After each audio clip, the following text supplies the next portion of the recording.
At home, I tried never to be alone with Molly.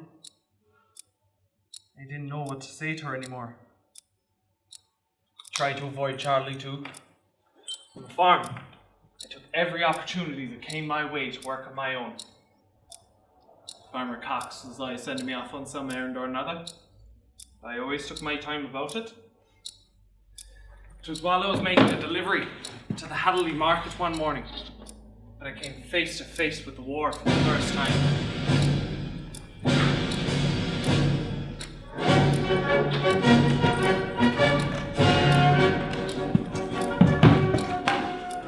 Behind the band, there must have been a dozen soldiers.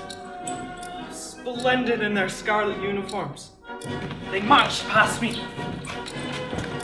arms swinging in perfect time, polished buttons and boots shining, the sun glinting off their bayonets. Children stomped alongside them, some with paper hats and some with wooden sticks over their shoulders. And the women, they threw flowers, roses mostly, the thorns hook into the soldiers' tunics. We all followed.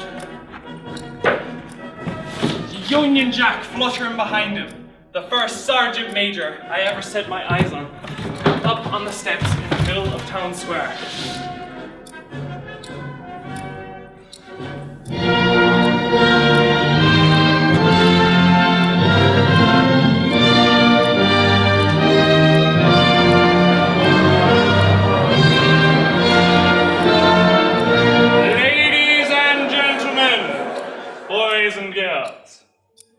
I shan't beat about the bush. I shan't tell you things are all tickety-boo out there in France. There's been enough of that nonsense already in my view. I've been there, seen it for myself. So I'll tell you it straight. It's no picnic. It's a hard slog. There's only one question to ask yourself about this war. Who would you rather see marching through your streets? Us lot or the Hun?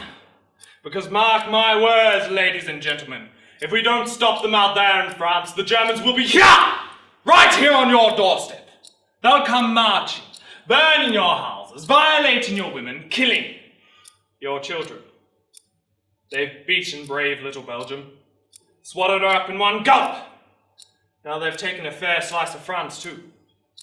If we don't beat them out there in game, they'll gobble us up as well.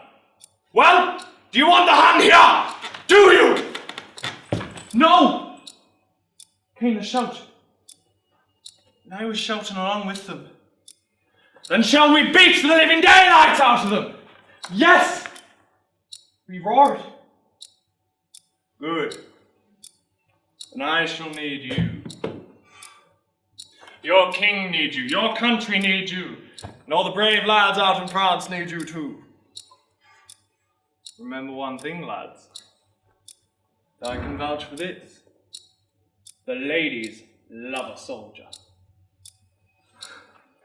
The girls all laughed and giggled. The young men blushed. So, who'll be the first brave lads to come and take the king's shilling? Who'll lead the way? I'm looking for boys with hearts of oak. Lads what love their king country. Men what hates the lousy Hun. Then the first one stepped forward. I recognized him at once. It was Big Jimmy Parsons, the boy Charlie had kicked to the goalies. Egged on by a cheering crowd, others soon followed. Suddenly somebody prods me hard in the small of my back. A toothless old lady is pointing at me with her crooked finger.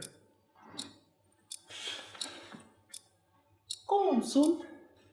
You go off and fight. It's every man's duty to fight when his country calls, that's what I say.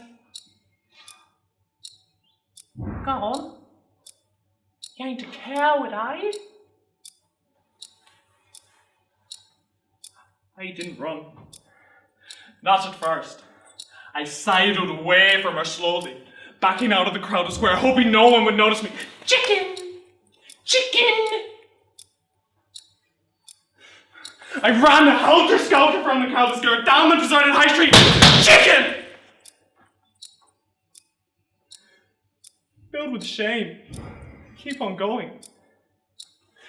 The toothless old lady's words ringing in my ears. Thinking about what the sergeant major had said, how fine and manly the young men looked. How Molly would admire me in my scarlet uniform. Maybe even love me if I joined up. I ran all the way home.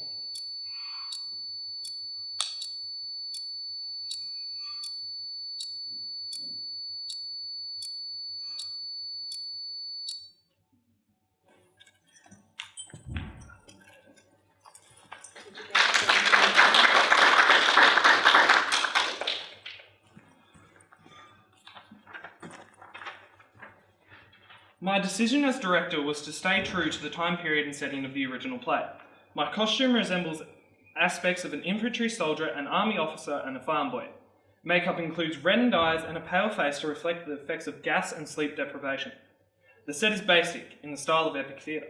The wooden crate provides a cohesion by linking Tommo's memories. It is a symbol of Tommo's makeshift prison in the Belgian barn, his work at Cox's farm in Devon, a toy box embodying the childish fantasy of war, a podium to elevate the status of the recruiting officer, and the number 306 represents the executed British soldiers in World War I. An old axe handle used as a prop symbolises the grief and guilt Tommo carries over his father's death. It becomes a toy gun that transforms into a symbol of power in the hands of the sergeant. The axe that led to his father's death ultimately becomes the weapon that leads to Tommo's own death and the symbol of transition from boy to soldier.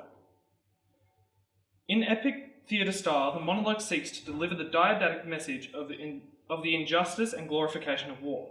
Through acting skills, I contrast conflicting emotions: despair, loss, grief, juxtaposed with love, happiness, and childish anticipation and wonder. Because Molpergo's original story and Reed's play script were written for young audiences, I chose to emphasise the childlike lens of Tommo's memories to resonate with the intended audience.